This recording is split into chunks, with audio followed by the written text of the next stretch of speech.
sebagai sujud istinja, kemudian kita masuk ke bab hadas. Ini sangat penting bab dasar ini, bab fikih dasar ini kita bahas. Karena apa? Karena hidup itu dengan fikih, mengatur kehidupan dengan fikih, hidup dengan tauhid, mengatur kehidupan itu dengan fikih. Maka disitulah ada hukumnya, dan hukumnya ada hukumnya, ada hukum perintah, ada seluruh wajib, seluruh sunnah, 3 haram, 3 makruh. Dan Allah Subhanahu wa taala perintahkan kepada kita. Mana yang diwajibkan oleh Allah, mana yang disunnahkan, mana yang diharamkan, mana yang makruh, harus kita ketahui. Dan mana yang bukan. Nah, di fikihlah diatur kehidupan kita. Baik kehidupan dalam beribadah kepada Allah Subhanahu wa taala maupun hidup bernegara. Diatur oleh ilmu. Baik Allah, perlahan-lahan kita mempelajari. Pertama-tama yang harus kita pelajari itu bab atau ilmu fikih tentang bab ibadah. Nah, dari bab fikih itu yang pertama dari bab ibadah itu adalah bab sholat. Maka kemudian sampailah kita pada bab hadas. Hadas itu terbagi 2. Pertama ada hadas kecil dan hadas besar.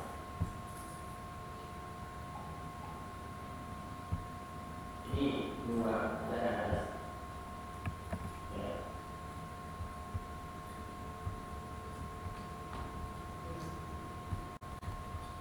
Pertama hadas kecil. Hadas kecil itu orang yang tidak berwudu atau batal wudunya dinamakan orang berhadas kecil.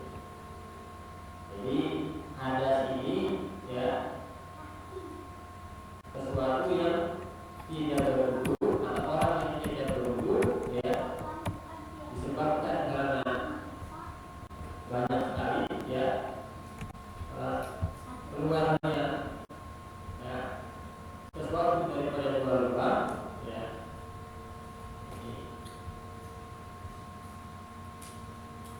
satu atau 2 buang air kecil atau buang air besar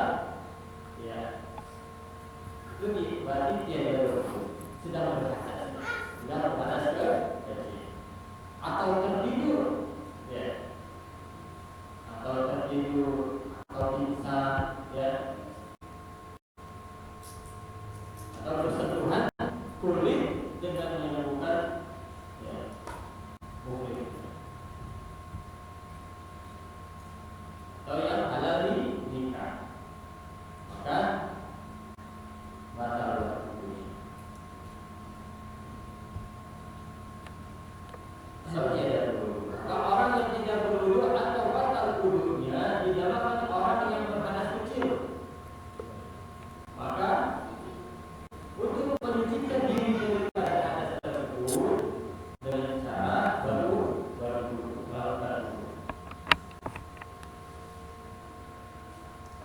melakukan buang angin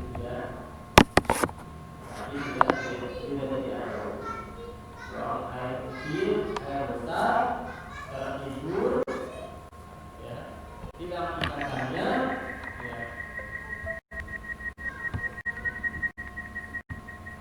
maka bersentuhan kulit dengan yang halal kita maka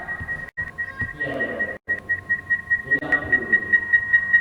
Maka orang yang sudah berhadas kecil ini maka untuk melakukan sholat untuk baca Quran, memegang Al-Quran dan Al-Quran atau tawaf maka wajiblah dia menggunakan atau bermain dahulu. Maka diharapkan orang yang tiada berwudu itu untuk sholat tidak berwudu maka haram. Walaupun sholat itu adalah benar, baik, maka apabila dia melakukan sholat itu adalah perintah wajib, atau ada yang atau perintah sunnah, dia melakukannya dengan tiada berwudu, maka dia mengerjakan dalam keharaman. Maka hati-hati. Banyak kita lihat orang-orang yang sholat, paling banyak itu sholat Jumat itu. Sholat Jumat dia sudah tidur, ya, sudah hilang ingatannya, sudah ngorok, tiba-tiba ketika qomat maka dia bangun dan langsung sholat. Ada yang tidak membatalkan wudu itu, ya, ada tidur yang tidak membatalkan wudu itu ada. Tidur yang tidak berketetapan dengan bumi. Jadi tidur ayam. Kalau tidur ayam tidak batal sholatnya. Kalau sudah ngorok, sudah hilang ingatannya, ya, maka sudah hilang wudunya. Ini banyak terjadi pada hari-hari Jumat. Karena khotibnya lama atau kitanya capek, maka ketika sholat Jumat kemudian tidur. Sholat Jumatnya dalam keharaman. Sholat Jumatnya tidak bisa menggantikan sholat zuhur, berarti dia tidak sholat. Ini hati-hati. Nah, orang yang haram itu pertama ada sholat. Orang yang tiada berwudu itu pertama dia tidak boleh sholat. Maka perintah wajib sholat itu maka tidak boleh melakukan sholat. Sholat sunnah maupun sholat wajib tidak boleh. Karena walaupun itu perintah wajib, tapi tiada berwudu, maka dalam keharaman mengerjakannya, maka berdosa. Jangan coba-coba nggak sholat nggak pakai wudu. Itu yang pertama. Kemudian yang kedua itu adalah tawaf, ya, tawaf di Baitullah, masuk masjid Haram dia, ya. Kemudian buang angin contohnya. Sedang tawaf maka batal wudunya itu, maka cepat-cepat mengambil wudu. Jangan diteruskan tawafnya. Maka wudu di samping masjid, di samping Ka'bah itu atau Masjidil Haram itu ada tempat wudu, maka sambung lagi. Sambungkan tawafnya di mana tempat kita batal tadi. Enggak sambungkan. Tidak diulang tapi disambung, ya. Maka haram orang yang tawaf tiada berwudu.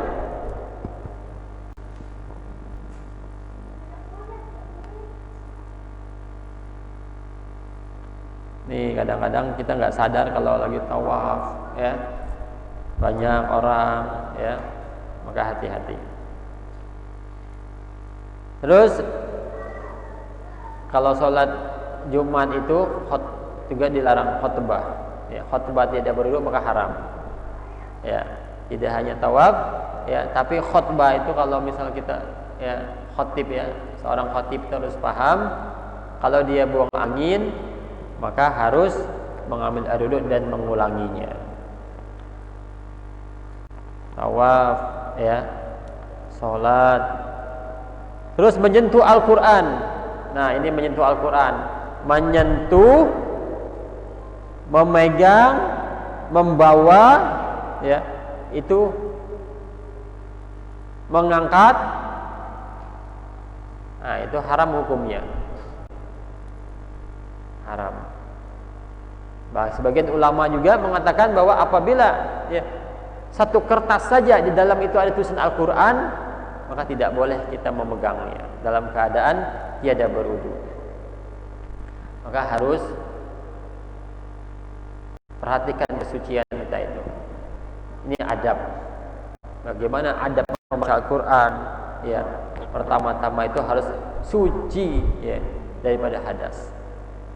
Orang-orang terdahulu itu luar biasa menjaga Al-Quran ini, ya. Kita zaman sekarang ini Al-Quran yang mulia ini, Masya Allah, kadang-kadang kita letakkan di lantai. Kadang-kadang berserakan huruf-huruf Al-Quran saja, ya, di lantai kita acu. Maka cepat-cepat ambil. Ketika ada berserakan atau robekan Al-Quran, maka ambil, simpan di tempat yang mulia. Jangan baca Al-Quran itu di lantai. Kadang-kadang kita lihat banyak kali orang akhir-akhir zaman ini meletakkan Al-Quran di lantai. Baca. Al-Quran sama dengan kakinya, letaknya. Ini gimana mendapatkan ilmu daripada Al-Quran, mendapatkan kemuliaan daripada Al-Quran, dengan kita tidak menjaga adab terhadap Al-Quran. Maka pertama-tama daripada itu adalah suci.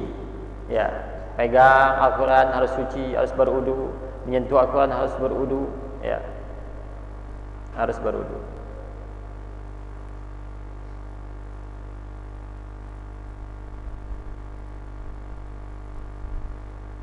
Juga diharamkan menyentuh, ya,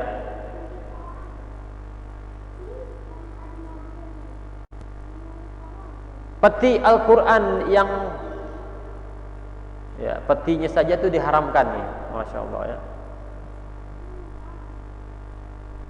Juga diharamkan menyentuh peti Al-Quran yang kebetulan Quran ada di dalamnya. Seperti ini nih, ada Al-Quran di sini, ya.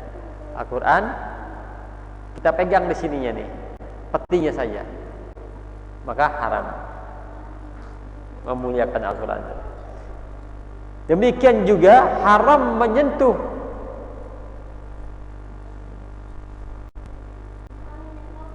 meja kecil atau rihal yang kebetulan Quran ada di atasnya. Kalau nggak ada wudu, Al-Quran ada di sini. Nah, kita pegang ininya. Karena apa? Karena Al-Quran itu ada di rihal tersebut, di atasnya. Sama berarti kita memegang Al-Quran, memegang kakinya ini sama memegang Al-Quran.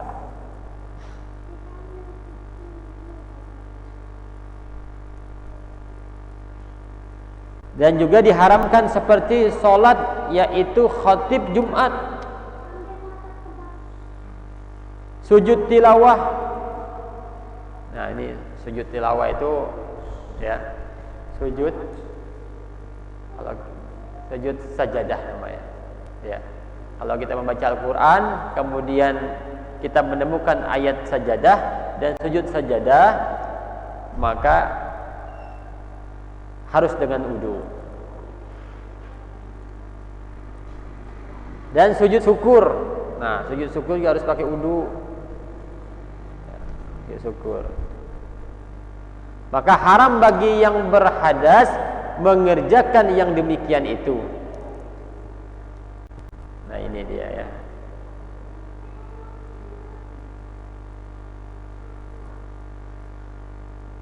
Nah, wudu itu ada anggota-anggotanya, ya. Ada yang wajib, ya, ada yang rukun wudu, ya. Ada yang rukun wudu. Nah, ini kita buka rukun wudunya, insyaallah, ya.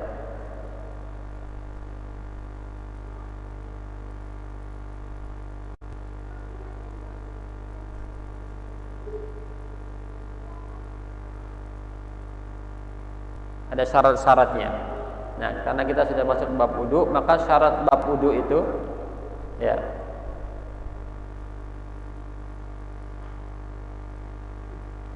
syarat wudu itu, ya. Adapun syarat wudu itu pertama Islam. Nah, ini perlunya Islam ini. Tapi kalau yang bukan Islam itu enggak. Walaupun dia berwudu, kita pernah dengar akhir-akhir ini zaman corona ini ada orang yang tidak Islam tapi dia berwudu. Sah enggak wudunya? Maka tidak sah wudunya. Maka pertama-tama syarat dari wudu itu, diterima wudu itu, sah wudunya itu, maka pertama-tama adalah Islam.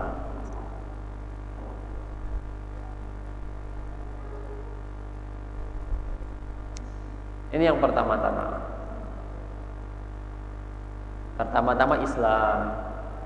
Orang yang beriman kepada Allah dan Rasulnya, yang mengucap dua kalimat syahadat, asyhadu an la ilaha illallah, membenarkan Allah Subhanahu wa taala, asmanya, zatnya, sifat dan afalnya, ya. Dan wa asyhadu anna Muhammadar Rasulullah, dan membenarkan Rasulullah sallallahu alaihi wasallam, apa-apa yang Rasul sabdakan. Itu yang pertama, Islam. Maka mau orang-orang kafir, ya, maka tidak sahlah wudunya, walaupun dia berwudu. Itu yang pertama. Yang kedua, tamyiz. Apa itu tamyiz? Sebab kita itu mumayyiz biasanya. Mengerti dalam membedakan antara baik dan buruk.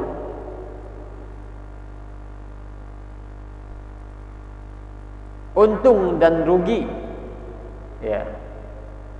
Makan, ya, minum sendiri dan beristinja sendiri.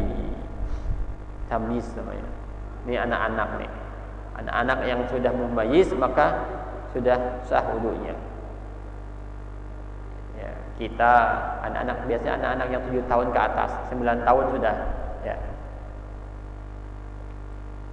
Jadi kalau orang gila tidak berlakulah baginya hukum baginya. Anak-anak, ya insyaallah anak-anak yang sunat itu yang sudah sunat, ya insyaallah. Ya. Tapi kalau dia sunat, kalau dia belum sunat, maka ketika dia buang air kecil itu masih ada najisnya di sana, masih ada najisnya. Ya, gimana mau berwudu kalau sedangkan najisnya masih ada? Maka terlebih dahulu bersihkan najisnya. Maka biasa anak-anak yang 7 tahun itu sudah sunat. Nah ini perhatikan kita juga, anak-anak yang belum sunat sholat di saf depan dalam membawa najis, ya, dalam membawa najis. Ini kalau sholat berjamaah itu putuslah apa safnya, maka anak-anak itu di belakang.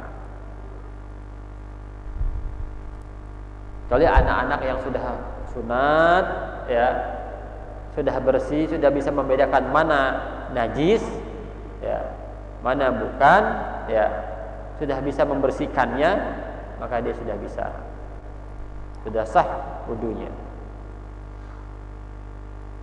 Ini harus perhatikan anak-anak. Itu yang kedua. Maka yang ketiga, berikut syarat yang ketiga itu mengetahui kafiyat atau cara berwudu. Nah ini harus tahu cara wudu itu. Wudu itu ada anggota wudu. Ya, pertama anggota wudu itu pertama adalah, ya, anggota wudu atau rukun wudu kita sebut. Yang wajib itu, yang wajib atau rukunnya ada 6 rukun wudu itu. Maka harus tahu caranya. Pertama adalah niat. Ini kalau nggak pakai niat maka tidak sah wudunya. Di mana niatnya itu? Niat wudu itu dalam hati. Ya, niat wudu dalam hati. Nawaitu wudu'a li raf'il hadasil asghar fardhu lillahi ta'ala. Sengaja aku berwudu untuk mengangkat hadas kecilku, wajib karena Allah. Ini harus ada niatnya.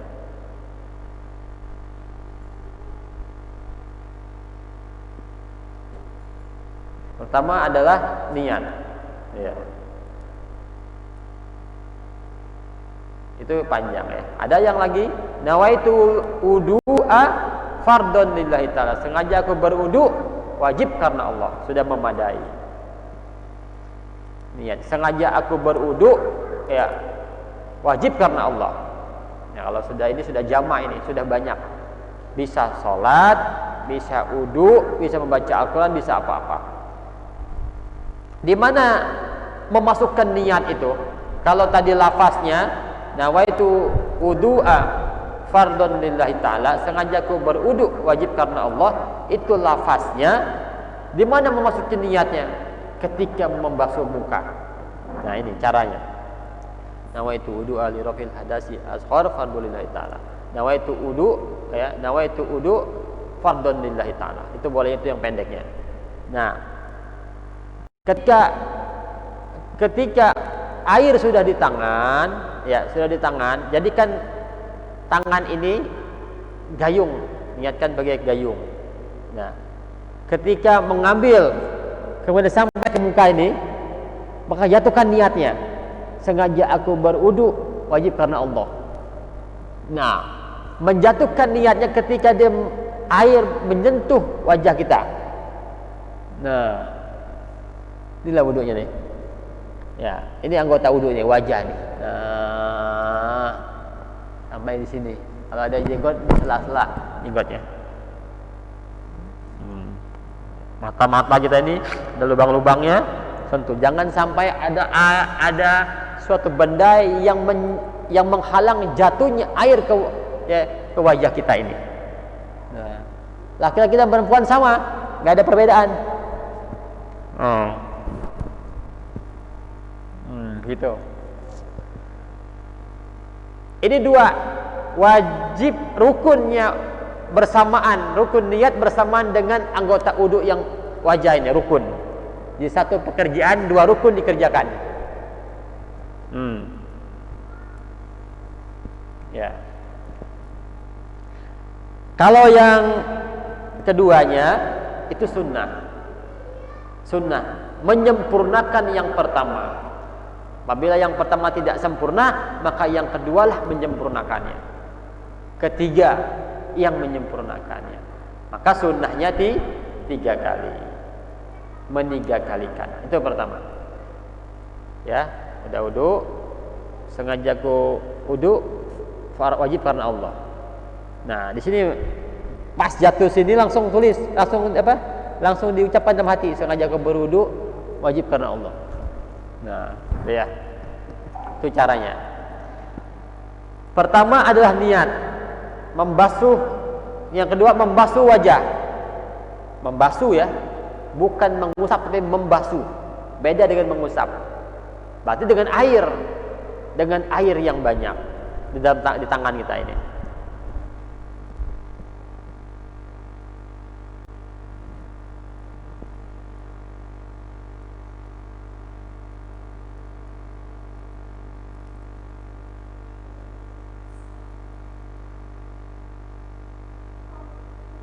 Itu yang pertama. Kemudian yang kedua itu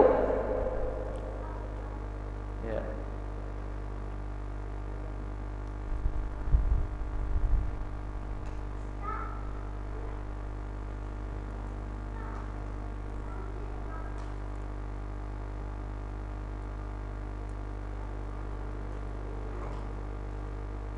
Insyaallah ya, niatnya gampang ya.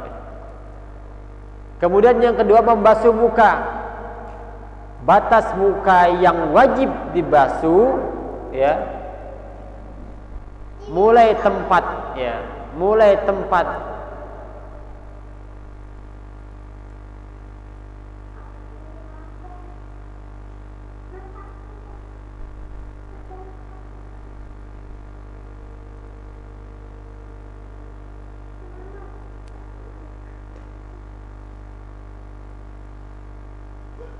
nih, ya, dari mulai tempat kebiasaan tumbuh rambut, ini berarti rambut ya, rambut kepala sampai ya, bawah dagu di sini,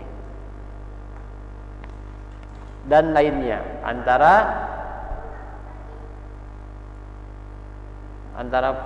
sak telinga ya, kiri dan tak kanan, ya seperti itulah ya. Sela-sela ini. Kemudian yang ketiga itu membasuh ya, dua tangan ya, dari ujung jari sampai siku. Nah ini jangan salah kita ya. Kadang-kadang ada orang tangannya aja ini ya, dari ujung jari sampai siku. Lihat nih, mana ujung jari? Ini ujung jari nih ya, ini ujung jari, inilah ujung jari. Masukkan, lihat sela-sela, kalau ada cincin buka cincinnya ya. Nah lihat ini yang sering nggak tersentuh air, putar. Nah lagi, putar lagi nah, itu. Terus diulang-ulang 3 kali, sama kiri juga. Nah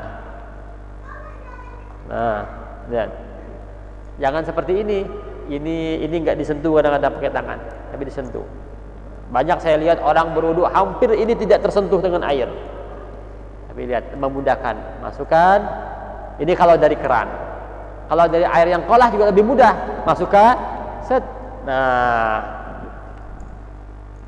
Kalau dari keran juga sama posisinya. Dari ujung kaki, tangan, ujung kuku, jari ini sampai siku-siku. Itu caranya. Ada sebagian dari sini ya, kebanyakan. Tapi afdolnya yang dicontohkan adalah Rasulullah SAW, ya, dari ujung jari sampai jangan salah. Ini yang dibasuh, lihat. Sedangkan jari-jarinya nggak dibasuh. Ujung-ujung kukunya ini, sela-sela kukunya ini nggak kena air. Maka wudunya tidak sah. Wudunya tidak sah. Maka sholat dalam keadaan keharaman. Ini ilmu dasar ya.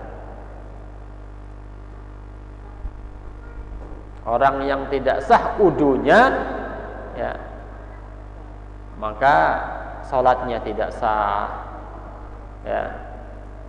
Sholatnya tidak sah, berarti tidak sholat, sama tidak sholat. Nah, yang kedua adalah yang keempat adalah menyapu sebagian daripada kepala. Menyapu ya, menyapu ini bukan membasuh, beda halnya. Menyapu atau mengusap. Ambil airnya, disapu sebagian kepala. Kalau Imam Syafi'i itu sebagiannya, lihat. Nah, sampai sini. Sampai rawan. Ini yang suka kita berpikir, berimajinasi, berpikir-pikir enggak karuan.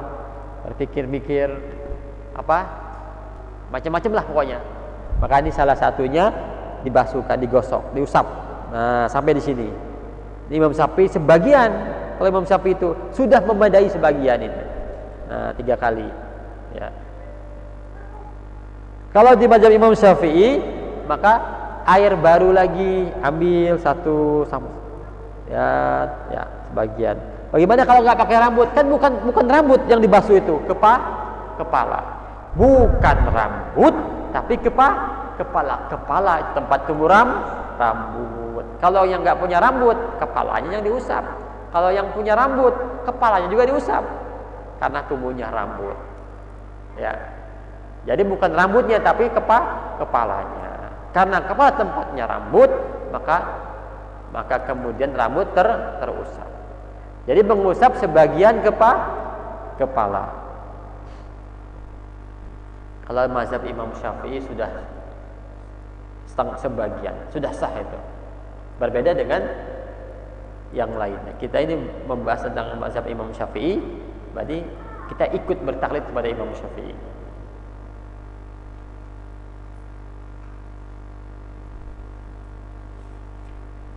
InsyaAllah.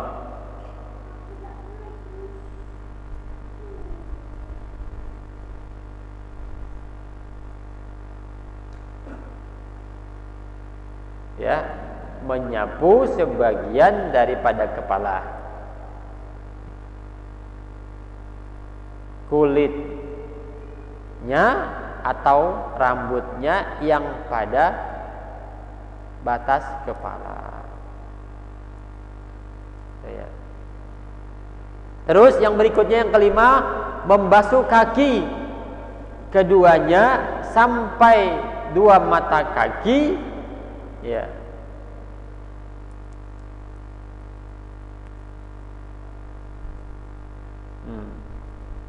Sampai 2 mata kaki, ya. Maaf, ini dia. Di mana mata kaki? Ini mata kaki. Ini mata kaki. Ya, membasuh kaki dari sampai mata kaki, ya. Berarti dari mana? Dari jari-jari dulu. Dari jari-jari, sela-sela. Bagus, ya, membersihkannya pakai kaki tangan kiri. Nah, ini sunnahnya nih.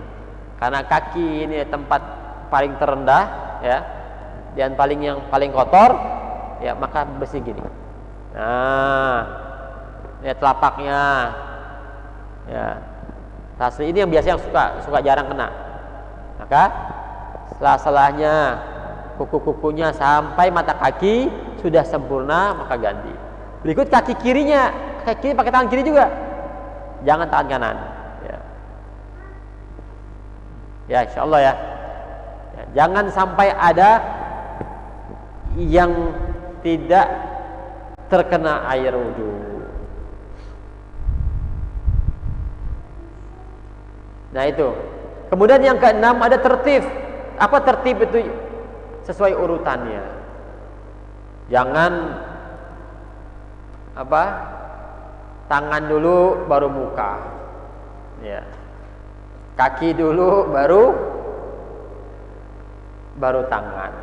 Maksud tertib itu adalah dari niat, mulai dari niat, kemudian wajah, kemudian tangan, mengusap kepala dan kedua kaki, itu disebut tertib. Jangan diacak-acak. Kalau tidak tertib, sah tidak? Maka tidaklah sah. Tidak sesuai dengan tuntunan yang diajarkan oleh baginda Rasulullah Sallallahu Alaihi Wasallam.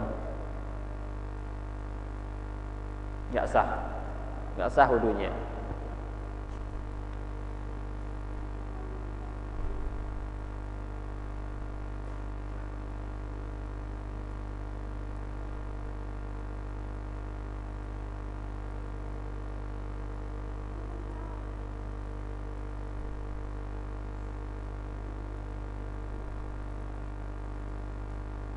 Maka kemudian itu yang wajib-wajibnya. Niat, kemudian membasuh muka, membasuh tangan, kedua tangan sampai siku-siku, mengusap kepala, ya, dan kemudian kaki dan tertib.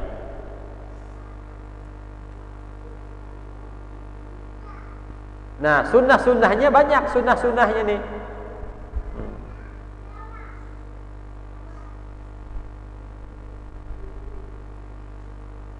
Banyak. Perhatian, kalau ada di anggota wudu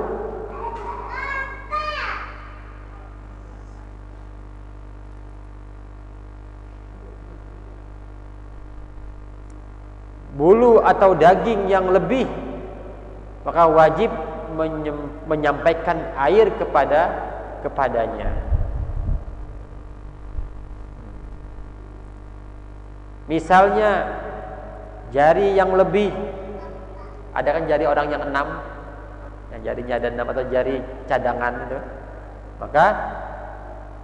maka wajib dia mendatangkan air kepada tersebut. Ya, misalnya jari yang lebih atau butir, ya.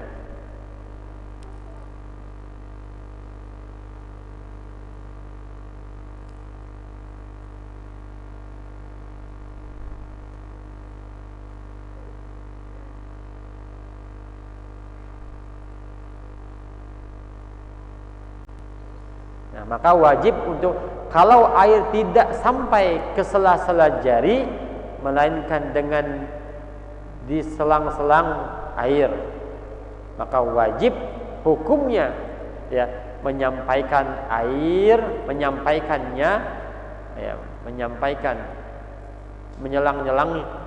menyelang-nyelang tadi air tersebut.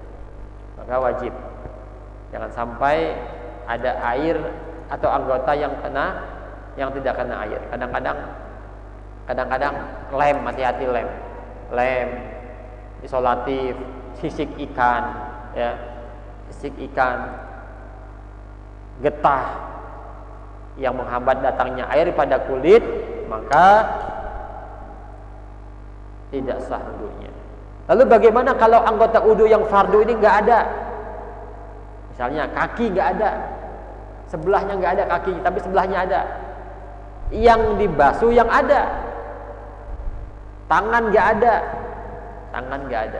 Kan anggota wudu kan dari sini ke sini, tapi tangannya nggak ada sini, atau dua-duanya nggak ada, maka tidak dibasuh. Yang dibasuh yang ada saja, maka tidak ada kewajiban baginya untuk membasuh anggota tangannya, karena tidak ada anggotanya. Kalau kepala nggak mungkin, Kalau kepala nggak mungkin, karena ada. Kalau nggak ada kepala mati kan. Kalau tangan, ada yang nggak ada tangan sebelahnya. Kita lihat kalau di Arab itu ada yang nggak ada tangannya sebelahnya, atau sebelah kiri yang nggak ada tangan, maka tidak ada kewajiban baginya untuk membasuh anggota yang tidak ada, yang ada saja. Bagaimana kalau kakinya nggak ada, sedangkan kewajiban kaki itu dari ujung jari sampai siku-siku misalnya, dia nggak ada kakinya sampai lutut aja, udah buntung, ya, maka tidak ada kewajiban untuk membersihkannya, untuk menyampaikan air atau membasuhnya, yang ada saja. Nggak ada kaki dua-duanya, ya, dia berjalan dengan pinggangnya, ya, maka tidak ada kewajiban baginya untuk menguduk kakinya, yang ada saja. Nah itulah kurang lebih. Kalau nggak ada kaki, nggak ada tangan, maka yang diuduknya apa? Niat, wajah, dan rambut serta tertib.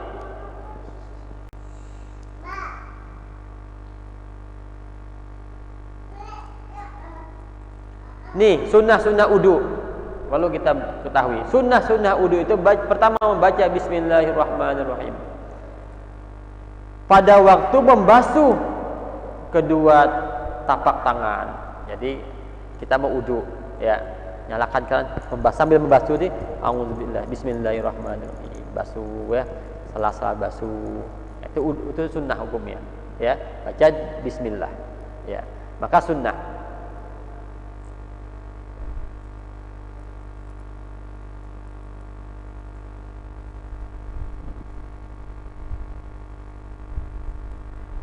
Membasuh, ya, dua telapak tangan, ya, sampai dua buku tangan 3 kali, ya, maksudnya mengulang-ulang 3 kali tadi, ya, sampai siku tadi, ya, hukumnya sunnah. Berkumur-kumur dan memasukkan air ke hidung, nah, ya, 3 kali sunnah. Membasuh tangan, bismillah, membasuh tangan, ya, membasuh tangan tadi, kemudian masukkan air ke hidung, sunnah. Masukkan dulu, hirup, udah agak pusing, buang, ya, hirup lagi, buang, insyaallah, ya. Apa manfaatnya?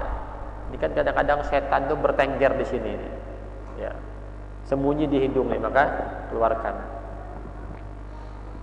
Dan insyaallah untuk kesehatan pun insyaallah, ya. Terus berkumur-kumur, ya, berkumur-kumur. Rasulullah SAW itu senantiasa sebelum berwudu bersiwak dahulu, siwak. Nah, siwak. Ini siwak, seperti ini siwak. Rasulullah itu belum sholat, kalau belum wudu kalau belum siwak. Nah, siwak itu gini caranya, siwak, megang ini, ya, siwak. Di depan dulu, depan, ke kanan, ya, mungkin kanan, atas, bawah. Nah, depan lagi. Jadi di depan dulu, kemudian ke kanan, atas, ke bawah, kemudian di depan lagi, ke atas, kiri, ke bawah. Nah, seperti huruf angka 8. Baru lidah. Nah, tapi harus dicuci setelah itu, cuci. Karena kalau nggak dicuci, biasanya menurut riwayat itu, ya, suka setan sembunyi di dalam ini, maka dicuci. Insyaallah, ya, berkumur-kumur sambil bersiwak.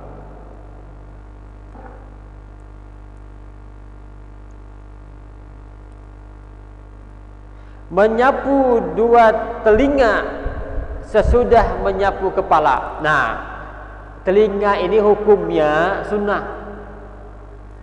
Menyapu kedua telinga sesudah menyapu kepala. Ini hukumnya wajib, rukun 1, 2, 3. Sekali itu yang rukunnya, ya. Ketiga, 3 kalinya sunnah. Telinga ini ya hukumnya sunnah. Beda halnya dengan rambut, dengan kepala. Kalau ini perkara rukun, kalau ini perkara sunnah.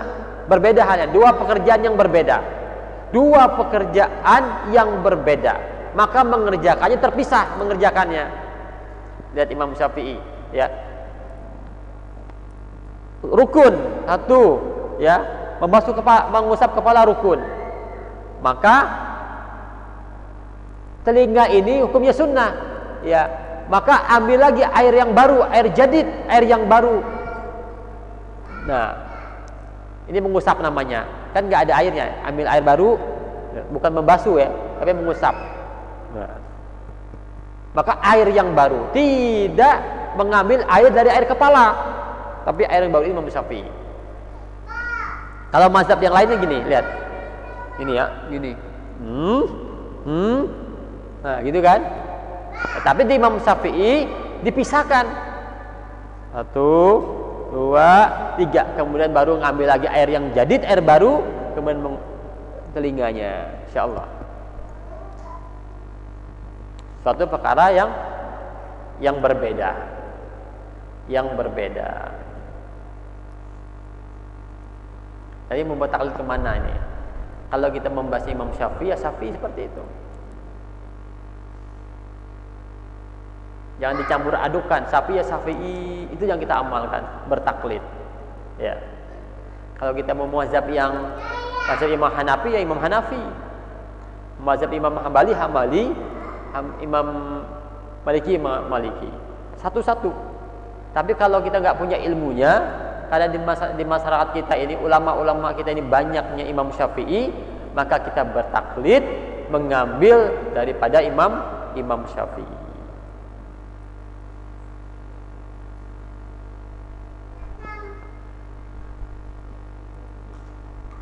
Sama nggak perempuan dengan laki-laki? Sama caranya.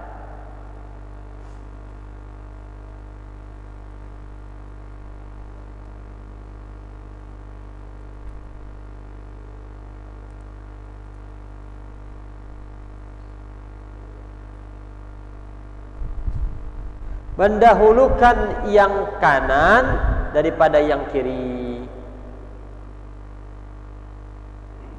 Jadi kanan dulu, yang kiri, ya, baru kiri. Kalau kiri dulu, ya, nggak nyunnah namanya, nggak nyunnah. Tapi sah nggak wudunya? Sah wudunya, tapi tidak nyunnah. Masa kiri dulu, kan nggak enak kalau kiri dulu ya. Maka kanan dulu. Itu sunnahnya, ya, sunnahnya yang kanan dulu. Tapi kalau ada yang kiri, ya, melakukan kiri dulu berarti nggak nyunnah. Tapi sah nggak wudunya? Sah wudunya, tapi tidak sunnah, tidak nyunnah.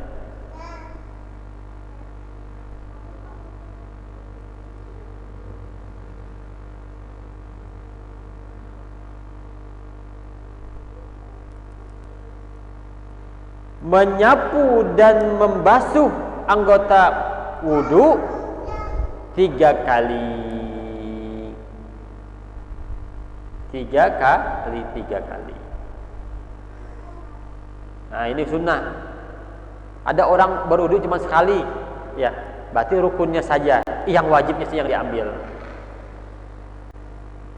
Tapi 3 kali itu sunnah. Pekerjaan Rasulullah dicontohkan oleh Rasulullah untuk apa? Untuk menyempurnakan yang rukun. Maka jangan tinggalkan yang 3 kali itu.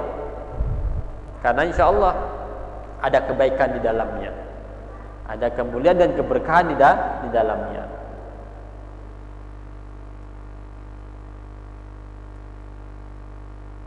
Menggosok. Nah, kemudian yang berikutnya menggosok anggota wudu yang dibasuh, digosok-gosok,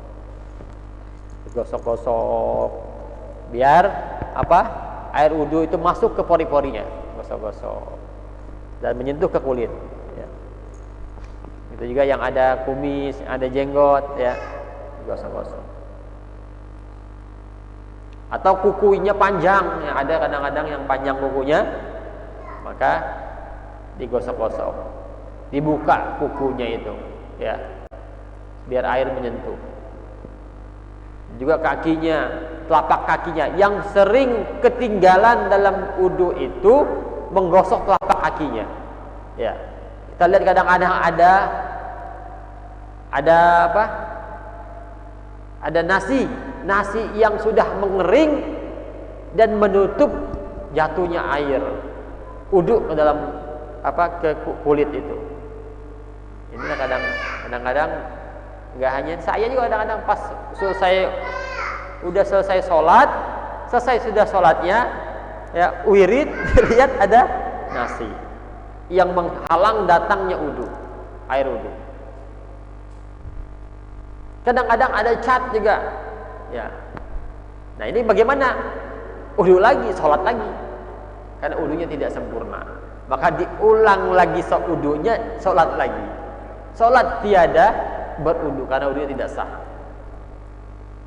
Sama kadang-kadang kalau kita ke pasar beli ikan, sisik-nyisik ikan, tiba-tiba pas sholat dilihat sisik ikan di sini di kulit tangan kita nempel.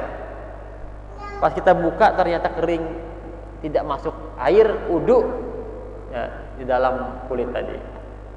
Maka lalu bagaimana? Sholat tiada berwudu.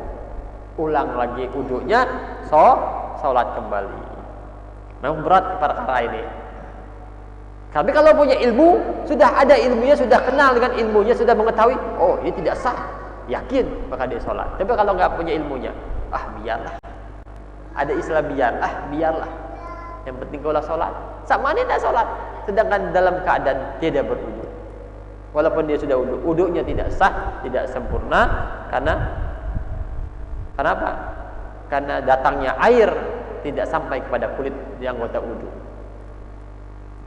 Nah ini kehati-hatiannya. Kalau kita punya ilmu, maka kita melakukan sesuatu dengan ilmu. Ketika kita menemukan seperti ini, maka kita ulang sholatnya. Sudah jelas kata ilmu, wudunya tidak sah. Maka wudu tidak sah, sholat tidak dengan wudu, maka dalam keharaman. Sholat dalam keharaman, ya. Karena tiada berwudu, maka sama saja dia tidak sholat. Nah ini ilmu tadi. Bagaimana pentingnya ilmu itu mengantarkan kita kepada kemakrifatan dalam amalan tadi.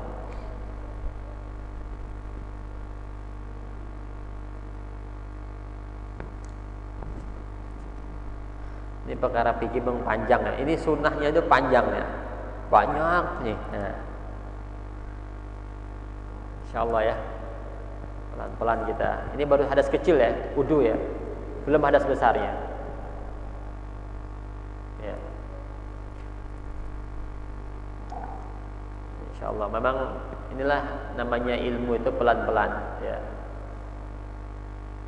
Qatratan fasarat bahran. Setetes demi setetes lama-lama menjadi lautan.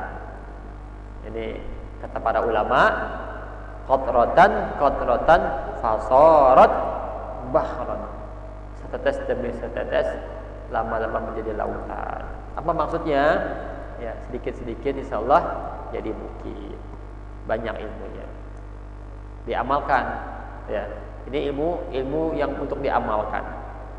Kalau menemukan masalah dalam ibadah, maka ilmulah sebagai guru kita. Ilmulah sebagai gurunya. Ya.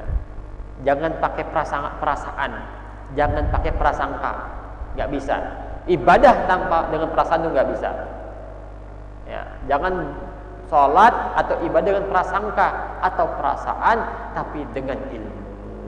Ilmulah yang menuntun, ilmulah yang mengajari kita sehingga sampai kepada tingkat kesempurnaan dan terima oleh Allah Subhanahu wa taala.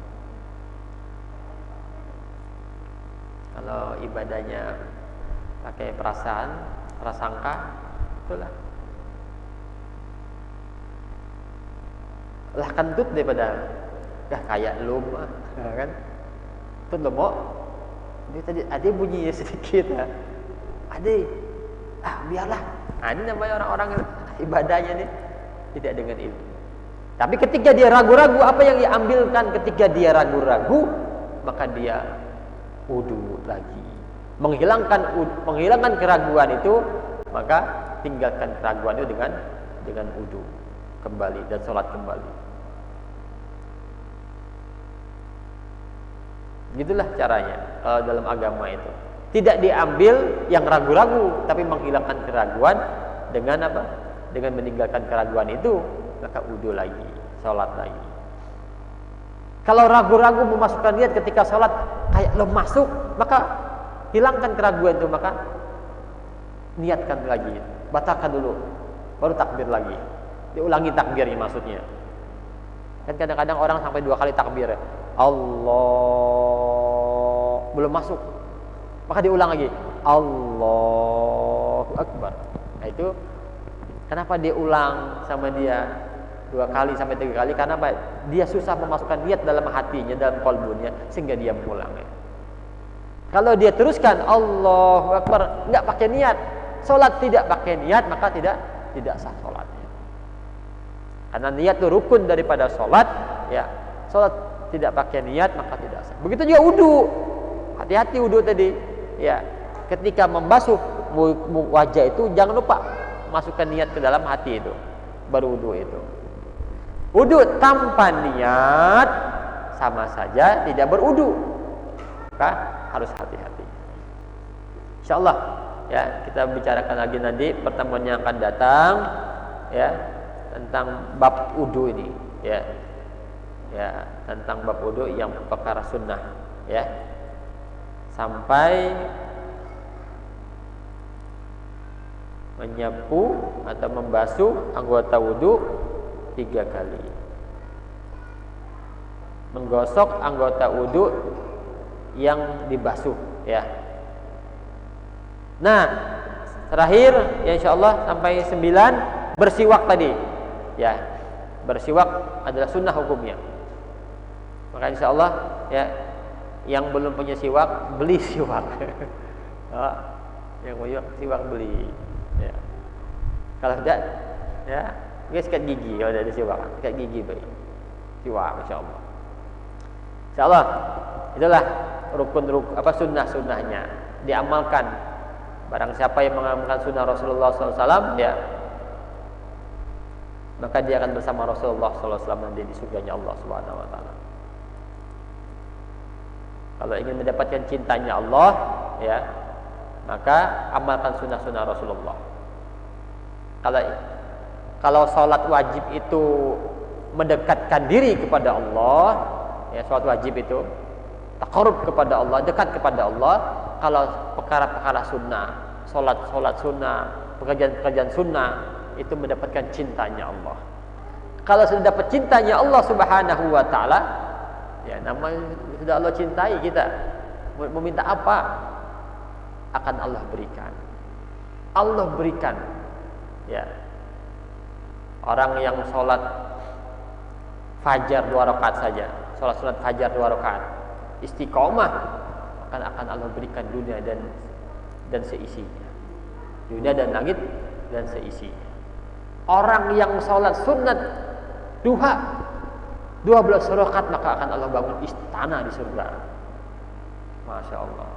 Tapi 12 rakaat rutin istiqomah. Orang sholat sunat 2 rakaat Allah cukupkan kebutuhannya. Ya. Tapi kalau 12 rakaat, maka Allah Subhanahu Wa Taala bangunkan istana di surga. Ini kalau sholat perkara-perkara sunnah itu, ya. Apalagi bersiwak itu ada 70 fadilah di dalamnya. Insyaallah. Ya, salah satunya itu mencerdaskan akal, menguatkan mata. Banyak pokoknya. Yang penting itu adalah sunnah Rasulullah. Ya, sunnah Rasulullah. Apabila kita menjalankan sunnah Rasulullah, maka akan mendapatkan cinta Allah. Mau apa saja insyaallah kalau istiqomah. Salat duha 2 rakaat bisanya 2 rakaat terus sampai meninggal. Salat tahajud bisanya cuma 2 rakaat sampai meninggal. Salat fajar, salat sunat fajar ya sampai meninggal. Apa yang bisanya? Salat rawatib tidak pernah tertinggal ya sampai meninggal. Tidak pernah tertinggal takbiratul ula atau takbiratul ihram bersama imam sampai meninggal. Nah, ini kita berusaha untuk mengamalkan itu. Ada yang senang puasa, tidak pernah tertinggal puasa sunatnya Senin dan Kamisnya, atau puasa yaumil bidnya ya sampai dia meninggal. Nah, ini kita mengamalkan. Baca Quran tidak pernah ketinggalan satu hari itu ya. Tiap hari baca Quran ya. Tidak pernah tertinggal baca Qurannya. Waktu fajar atau waktu menjelang tidur tidak pernah tertinggal baca. Walaupun satu ayat, 2 ayat, 3 ayat, 1 juz, tidak pernah dia meninggalkannya sampai meninggal. Ini niat kita sampai meninggal, jangan sebentar-sebentar. Ya. Salat fardu juga begitu. Ya, niatnya sampai meninggal. Ya Allah, aku niat salat fardu ya sampai meninggal ya Allah. Ya Allah, berikan aku kekuatan ya Allah untuk mengamalkannya ya Allah. Nah, ini wudu juga sama. Ya Allah, aku niat melanggengkan wudu sampai meninggal ya Allah. Niatnya ya. Kita lihat bagaimana Bilal bin Rabah itu amalannya adalah amalannya wudu. Ketika Rasulullah Isra dan Mi'raj, Rasulullah SAW melihat ada terompaknya Bilal. Nah, ketika sampai di bumi, Rasul bertanya, apa amalanmu Bilal? Sehingga aku melihat ada terompakmu di surga. Terompaknya aja masuk surga, pagi Bilalnya. Maka amalannya melanggengkan wudu. Insyaallah ya, kita sama-sama mengamalkannya, sama-sama berjuang mengamalkannya. Mohon pada Allah, karena kita ini la haula wala quwwata illa billahil aliyil azim, lemah sifat kita ini ya. Maka kita mohon pada Allah agar Allah mengistiqomahkan kita dalam amalan-amalan agama. Inilah mungkin yang dapat saya sampaikan pada malam hari ini, insyaallah. Mudah-mudahan apa yang kita sampaikan, yang kita bahas bersama-sama ini ada kebaikan di dalamnya dan bisa kita amalkan bersama-sama. Hadirin dimuliakan Allah Subhanahu wa taala. Mari sama-sama kita tutup pengajian kita ini dengan istighfar.